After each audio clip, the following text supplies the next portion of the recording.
Hey, everybody, and welcome back to Threat X3 Productions. I am Nick, and here with me today is Ken, the poetic ninja himself. How's it going? How's it going, sir? How's it going? Thank you for inviting me. Yeah, definitely.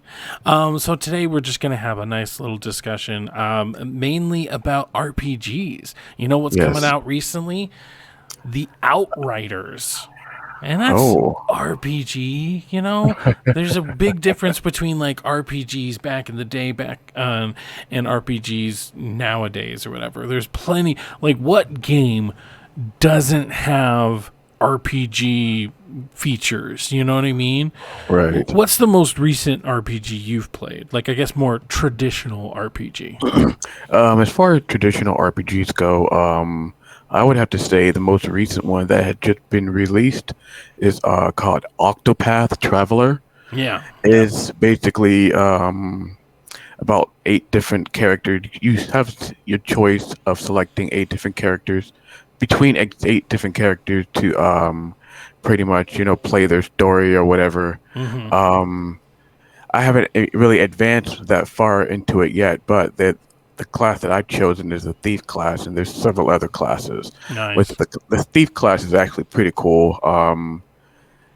Like I said, it has those traditional JRPG elements, which some Right. people might be against because the generation has changed a lot Mhm. throughout the Mhm. years with playing RPGs.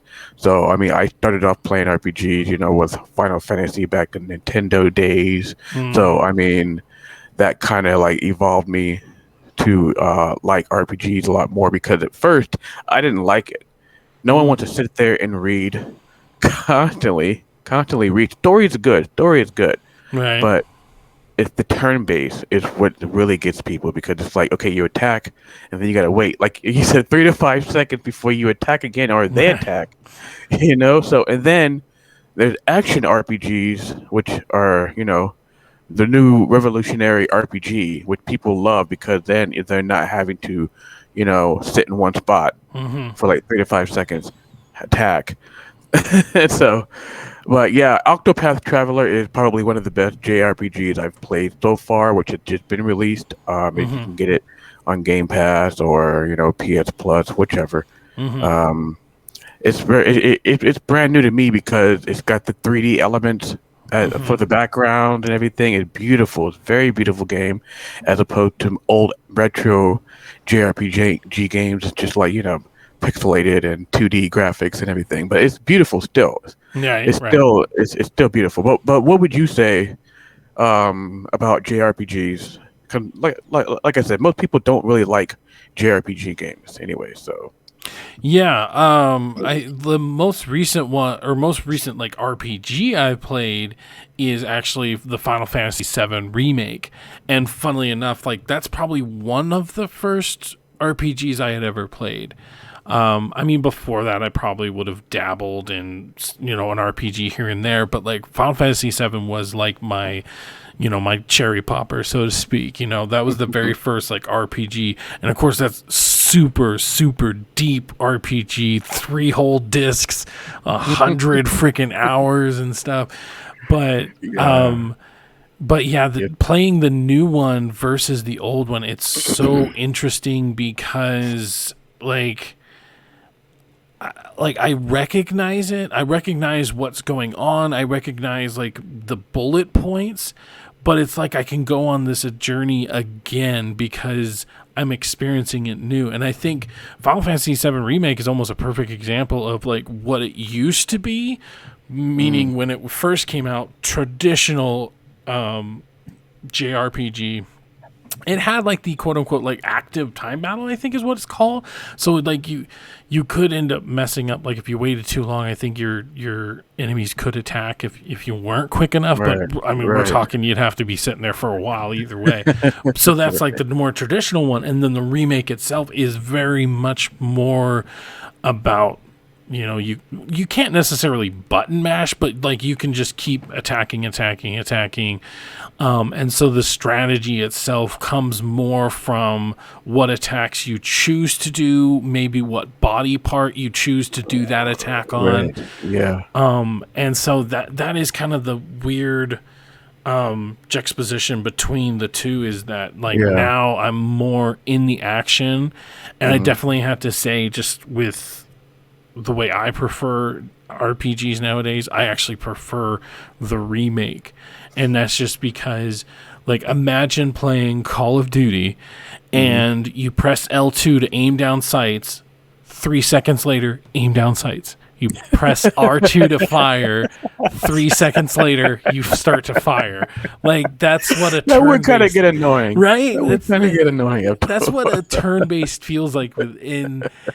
Like, there are some out there. Like, a really good example would be like Super Mario RPG, or more Oh, recently yeah. Costume Quest, where you would press the attack button and then you'd have to time a second button press right as your like attack lands to get a bonus attack or something like that. Yeah. And that at least kept you more engaged.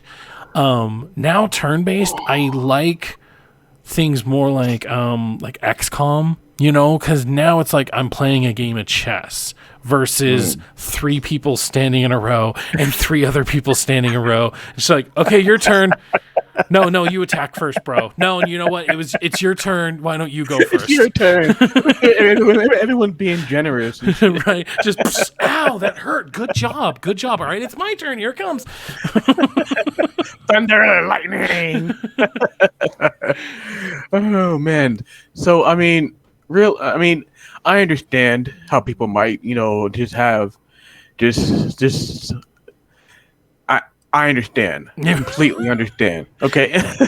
So I mean, it's just something that you develop throughout the years. Like, you become accustomed to it, so it's just like, okay, it doesn't really, affect you as much as it did when you first started playing it, and it was just like, okay, I can get used to this. I mean, it might just be a little bit boring, and you got to be honest.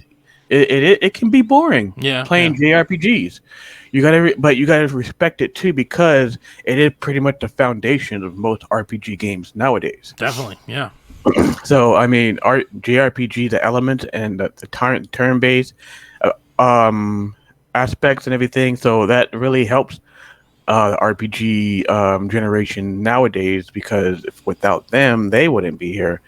Even with the way that Final Fantasy has evolved, Final Fantasy didn't start really evolving until like, maybe about 7, when 7 came out, and that was just like the new revolutionary Final Fantasy right there. It was still turn-based, but people loved it because of the story and the way it really, grabbed the audience.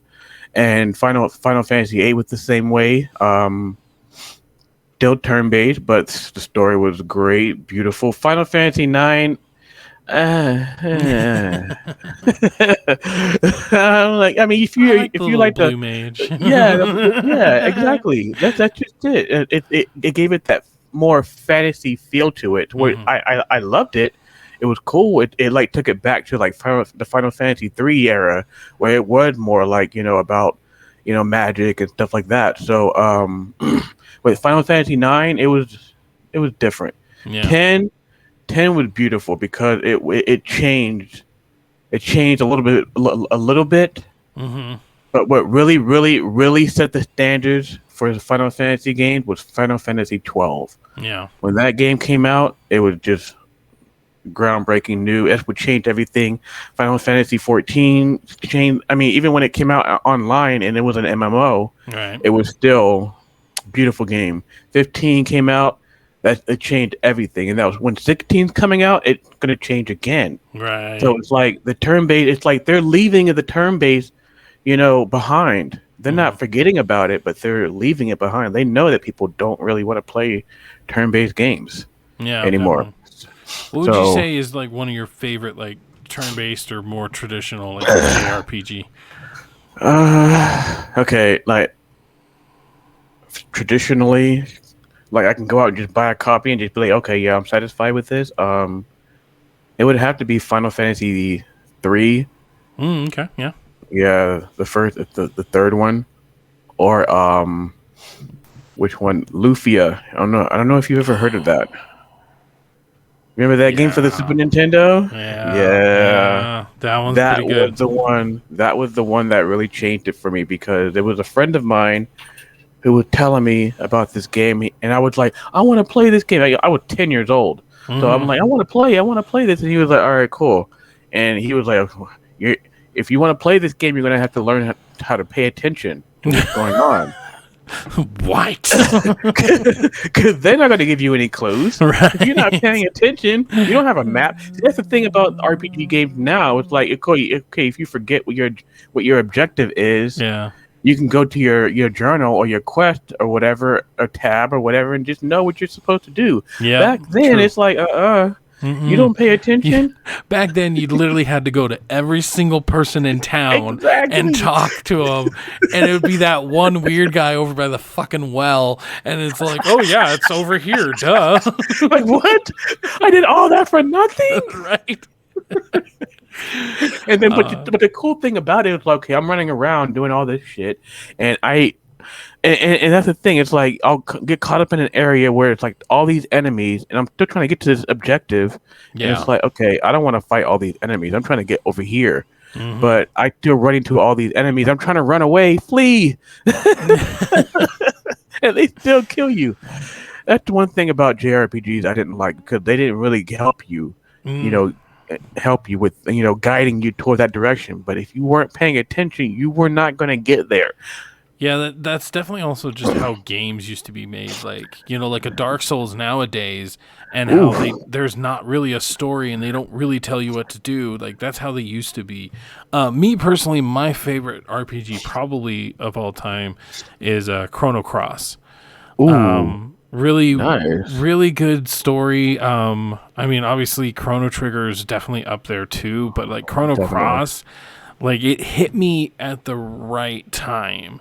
I was getting homeschooled for like a year. It ended up not working. I ended up going back to school anyways, but that's a whole nother story for a whole nother day. But anyways, I was getting homeschooled. So like when I'd get done with my school, I was already home and I was already there, and I'd start playing. And it's one of the first RPGs I actually played all the way through. I think even like Final Fantasy VII, which is another one of my favorite of all time, I played most of the way through, but the rest of it, I kind of just watched my brother play it. So that like it has a special place in my heart. Plus, it was on the PlayStation 1, one of the best consoles out there. Oh yeah, And plus the system that came up with it was turn-based, and it was even kind of active time battle, kind of like Final Fantasy. Yeah. But instead you can make these cool combos like light, light, heavy, heavy, heavy, light, like, all these really cool things, and really, really cool. I love the gameplay on that one. So, I don't know how I had never played that. I mean, I've heard of it. I never played. I played Chrono Trigger. Chrono Trigger was awesome. Yeah. Definitely one of those games that I really enjoy playing. Again, JRPGs, coming right back to that, it's like turn-based. Yeah. I can have this conversation with just about anyone and say, you know what, I'll stand by JRPGs, but at the same time, when it comes to the choosing between action and turn-based, I'm going to choose action, because when it comes to turn-based, I have to prepare myself for whatever I'm going to endure. So that's been one reason I've been really not wanting to play like Persona, because it's like I've heard nothing but good from Persona, but it's from JRPG fans, so of course they love Persona. Yeah, exactly. So yeah, hey guys, that's our favorite RPGs of all time. That's what we thinking about RPGs now versus then. Kind of, we're just getting the conversation started. It's going to keep going down in the comments down below, so let us know what you guys think about RPGs and what's one of your favorite of all time. I was Nick, and with me was Poetic Ninja. Yeah, so you guys keep looking at ThreadX Reproductions, subscribe for more videos, and everybody have just a great fucking day. Hell yeah. Won't you rub your